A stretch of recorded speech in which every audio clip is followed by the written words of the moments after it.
before I started, the guy that hired me, John Moody, said, you will be hated. Just accept that and remember that all your friends on blogs, like Gawker, all the people that I know, are going to hate you because you work hard. You can't be their friends because it's not you. They don't want to be your friend. He was right. It was amazing how once I started working at Fox News, people really do change their mind about you without ever seeing Red Eye and not knowing what Red Eye is. So Red Eye evolved into it was a surreal table of malfeasance. It was, the idea was, okay, A, taking moral relativism to its limits. We end up talking about eating children. And then like Talk Soup, you know, that show, Joe McHale, actually ran one of our first things seriously, saying that I had like said that he took it out of context. And like, how screwed up is that? You know? And then the other idea is to confuse liberals. If you go to the ultimate extreme of something, they can no longer understand what you're talking about, that you're actually perhaps weirder than they are, and it leaves them kind of flummoxed, and you actually kind of shave off these critics. Most of the critics, for example, that go after the names at Fox don't come after us. Because, like, Media Matters, who are just, like, the Media Matters, I don't know if you know who they are, but they're a group that does nothing but watch Fox. Imagine it's a 47-year-old divorced woman with 13 cats. And just sits there, just watches Fox, and then issues press releases and says, what a horrible life that is. But they don't touch Red Eye, because if you watch Red Eye, you can't help but be, well, A, repulsed. And then repulse turns into confusion and then obsession. Once you start picking up on the language, you start understanding. You start getting this, and all of a sudden the mail started changing. Where people started, I do a lot of these. If you watch this show, these kind of double entendre introductions. I don't write those anymore. They're written by the fans. They come. Every day I come in, there's 50 of them, and they're better than I write. Unicorns, houseboys, all that stuff comes from the viewers. And a testament, to the growth of this show is incredible. We've had no advertising and no promotion, but we beat CNN at 8 o'clock. At 3 a.m., the key demo of age 25 to 54 is the key demo. We beat Campbell Brown. She's got a billboard across the street from our building that I see every day, and you don't know how happy that makes me to know that she knows. And it got picked up by the press. And the thing is, you could argue that there's more competition at 8 o'clock, but that's actually not. It's actually not true. Every hour you shave off amount of an available audience. For example, if you go from 2 a.m. to 3 a.m. and then 3 to 4, you lose 25% of your audience.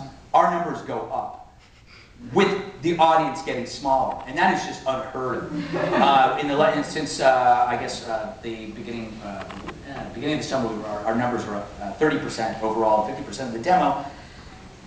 Granted, the show has, I don't know if you watch the show a lot, the show has changed a bit.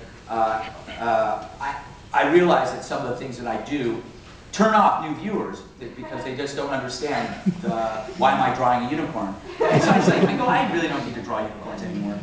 I'd rather have more viewers who get the whole idea of the show, which is that we are, we are far cooler and better than our critics. And we actually have more fun than you do, and you guys have to stick up your asses, not us, because that's the war. That's the real culture war that you deal with as a conservative, and you actually are just as smart, just as funny as they are, but you just never have the opportunity. The criticism for Red Eye is that it's weird, it's perverse. I say that it's awesome.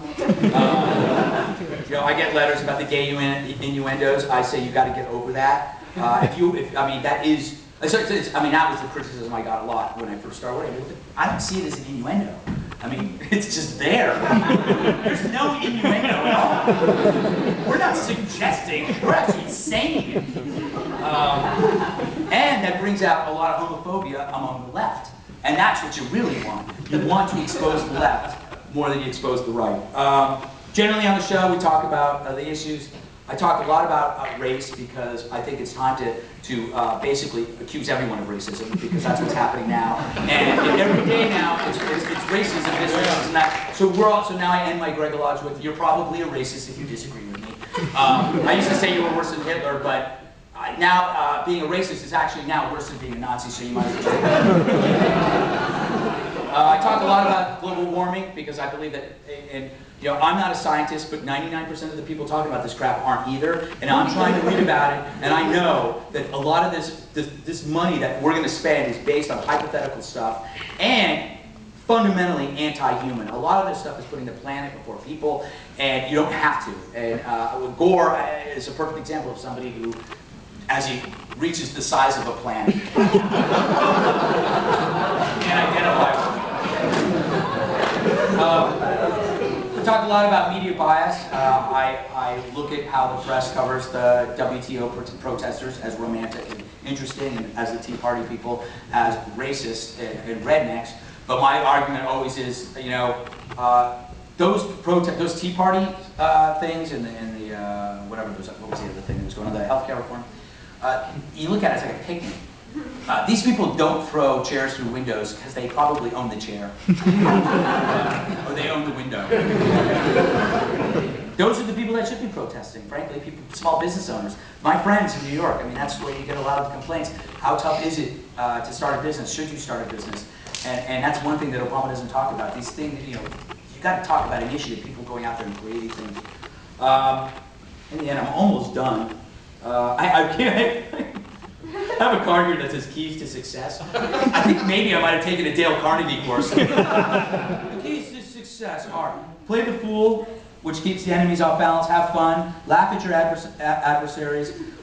Things like the Nobel Prize shouldn't anger you, it should make you laugh. And don't ever become a scold. That's the worst thing about the right to me. And I don't like having scolds on the show. They just drain the show of oxygen. And especially now when you have, you know, a redefined liberalism, it's really a good thing for all of us who aren't liberals because people need to be reminded of it. And it's been a long time, and people need to see it. You know, the Republicans screwed up. The reason why the White House is going after Fox is there's nobody else in the room. There's no, you know, Newt Gingrich had, who did he have? Well, Reagan had Tip O'Neill, Clinton had Newt Gingrich. You have to have a leader of a party in order to have a debate. Obama may not want a debate, but inside he needs one to make him a better leader. And there isn't one, which is why the only people in the room is Fox News. They're just and Rush Limbaugh. Those are the only people that they're going after because where's the Republican Party? Except, you know, with the exception of, you know, Congressman Thaddeus McCotter, who's awesome. But he's, the only problem with that is, you guys are taking this. Let's just say he looks like an evil Republican. Like if you were going to make a movie, if you were Oliver Stone and you were going to make a movie, and Congressman McCotter walked in, you would just shut down everything and you go, "That's him." That's the guy. But he's the funniest, smartest person in Washington. And I would love to see him debate Obama, and it would be the greatest debate ever because it is substance versus style. You've got a guy that looks like an evil Republican against the world's greatest looking president. I mean, you know, he's like came out of a Hollywood casting call, and you have the antithesis. It would be the best, and America would make a decision for obviously the handsome guy. But that's it. That's all.